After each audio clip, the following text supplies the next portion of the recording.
भाजप संविधानाची तोडमोड करत आहे यशोमती ठाकूर।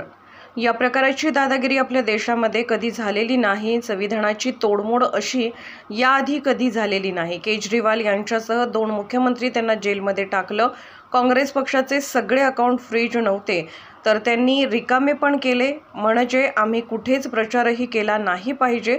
आज हे असं करत आहेत तर उद्या परत सत्तेवर आले तर संविधानाची तोडमोड केल्याशिवाय राहणार नाही। या सगळ्या गोष्टींचा निषेध आहे। भाजप देशाचे पूर्ण मूळ फॅब्रिक पूर्णपणे नष्ट करत आहेत। त्यांना फक्त सत्तेशी, व्यापाऱ्यांशी घेणं देणं आहे, शेतकऱ्यांशी, सामान्य माणसाशी घेणं देणं नाही, संविधानाशी व लोकशाहीची कशाचीही देणं घेणं नाही। काँग्रेस हे सत्तेवर होते मात्र अशा प्रकारे सत्तेचा गैरवापर कधी केला नाही। भाजप जे करत आहे त्याला देशातील जनता यांना नक्कीच धडा शिकवेल, अशी प्रतिक्रिया यशोमती ठाकूर यांनी दिली आहे। असं आहे की जी घाबरलेली लोक असतात ती अशी तडफड करत असतात आणि ही तडफडीमध्ये हे संविधान आणि लोकशाही नष्ट करण्याचं काम करतायत।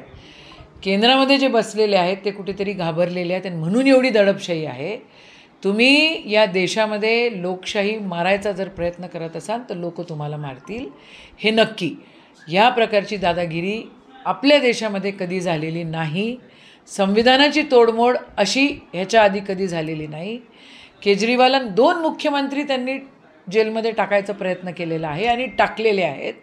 काँग्रेस पक्षाचे सगळे अकाउंट फ्रीजच नाही केले, त्यांनी ते रिकामे पण केलेले आहेत। म्हणजे आम्ही कुठंच गेलो नाही पाहिजे, आम्ही प्रचारही केला नाही पाहिजे, हे कसं काय आहे?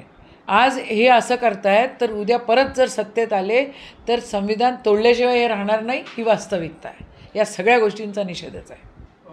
मग काय गळचेपी नाही होत आहे तर मग काय?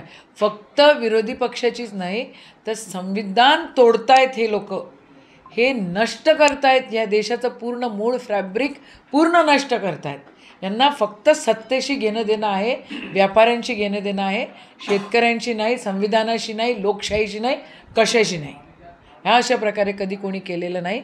हे जे करतायत ना, हे देशातली जनता यांना नक्कीच सबक शिकवेल, असं माझं पर्सनल मत आहे।